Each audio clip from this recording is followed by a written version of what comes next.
Paul McGuire Grimes, KSTP, Minneapolis, St. Paul. Mr. Tom Hanks, it is a true, true honor talking to you today. Before we talk about this movie, I want to tell you that last year when I saw you as Mr. Rogers, I thought that you had transcended the screen, like you had reached through the screen and were talking to me specifically directly. So I just want to thank you for such an incredible performance of one of many, many that have had a big impact on my life. So thank you for that. Well, thanks. I want to thank you for having a permanent installation of my CDs, DVDs behind you. I had to really choose which ones I want out because I have so many, and I was like, well, I want to have a variety of his career. And now, Paul, what is it like having all those DVDs, knowing that you now have the streaming service, so that you could do something else with all those, right? Oh, no. I love physical media. I mean, whenever I want, I can just pick something out, and they'll never be gone. Like they're That's always right. with me. And you paid for them once, and you'll never have to pay for them again. Right? And they're conversation starters, exactly. Now, you are an avid reader and lover of history. When you were doing your research about this post-Civil War era, what resonated with you most? Well, I did not realize there was a long history. Excuse me, as I adjust my Zoom buds. There were hundreds, if not thousands, of settlers taken by Native Americans, the Indians, in raids and what have you, and then raised in this completely different world. As young kids, there is a very specific record of it, and what was astounding of it that Paulette Giles wrote about is that how many of them did not want to come back. John Wayne's the movies The Searchers seems to have codified an awful lot of it, but there is, and I want to say I'm not 100% accurate.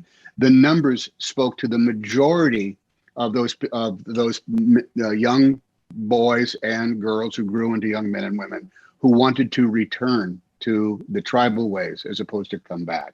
That's really quite extraordinary. It speaks, I think, to an aspect of the human condition of nurture versus nature, along with this other, I think, almost philosophical thread that it has, is that look how hungry people were for information beyond their town, beyond their horizon.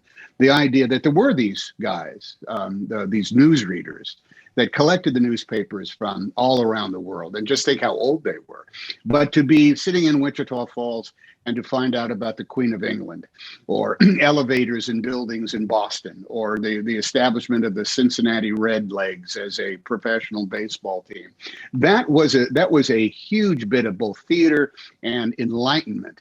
And that's that's something that the human beings yearn for, to be part of something bigger than what they are. Just by learning, just by listening.